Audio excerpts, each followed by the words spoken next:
Hello everyone, this is Connor from Inexplicably Interactive. To celebrate the launch of our bizarre, surrealist puzzle game Soothe, I thought it would be fun to go over some of the neat material tricks this project has on offer.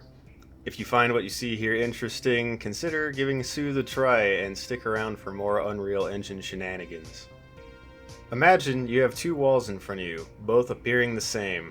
One is solid, impassable, just like any other mesh. The other, a false passage, peeling away from you as you reach out to touch it with your robot arm. How is this done? Well, as you might have guessed, it's all in the material.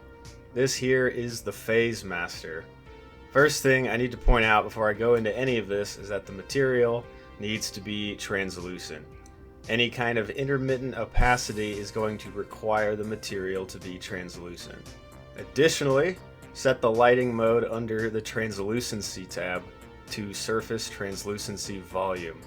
This essentially sets the material lighting to be calculated like a proper surface, so you can plug in all the usual details we like to see on an opaque material. Now, looking at the upper half of this graph, it is all normal material business that isn't related to the phase effect. These kinds of details like color, roughness, metallic, etc. would ideally be on any material master and can be used thanks to that lighting mode setting we just selected. The bottom half of this is where the magic happens. If you don't know what these colored nodes are, they're called named reroutes, and they're just storage boxes for values so your wires don't get quite so crossed. The first section is designed to collect the distance of any nearby surface to any given pixel of a mesh this material is applied to. We do this by using the absolute world position node, which gets the world position of the material's pixels, and then by using the distance to nearest surface node using that location. Pretty easy. In order for this to work, we have to ensure that whatever mesh we want to punch through this wall with, such as the robot arm, has effect distance field lighting enabled in its settings. If I were to enable that on this floor, you'll see it swipe the bottom of the wall. Ensure that you have generate mesh distance fields enabled in the project settings too. What are mesh distance fields? Well, think of them in simple terms as a gentle little force field glow around every mesh when they have this feature enabled. Stronger up close, weaker further away. This field will overlap the phase wall when the player gets close, tipping off the material to do its thing. What follows in this chain is a series of customizables to make this effect just look more specific. The offset parameter is just a hard subtraction that will adjust how close something has to be before this effect starts. Max distance is something we use in a clamp and a division to set the overall length of that gradient for the strong to soft look once the wall starts peeling away from something.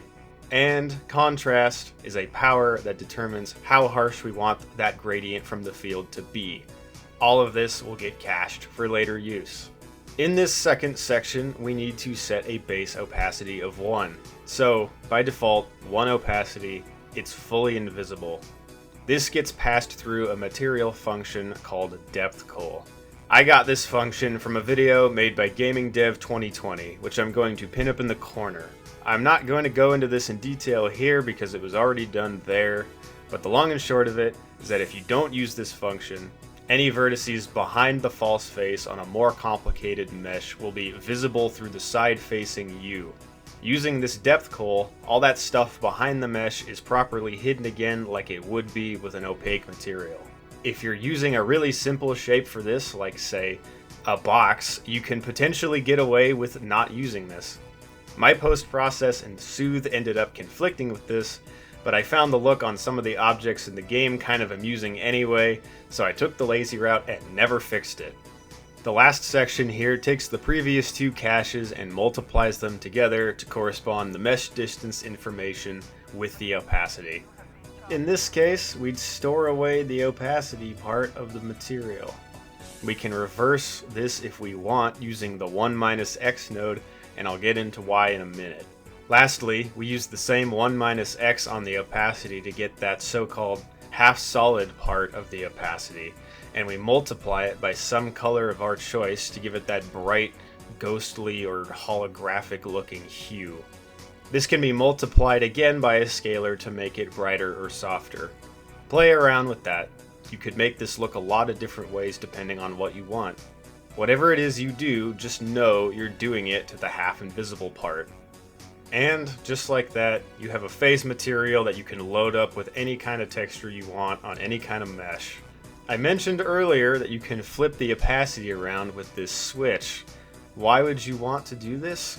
Well, assuming the default use case here is a visible object that disappears when you get close, we can handily use a simple flip here to instead make an invisible object that appears as you get close, such as this invisible bridge. Kinda like the crystal cave in Dark Souls 1, but much less frustrating. There you have it, folks. The power of materials. Let us know in the comments what kind of wacky things you did with this setup, or what kind of changes you could make to make it do more. Until next time, this is Connor with Inexplicably Interactive.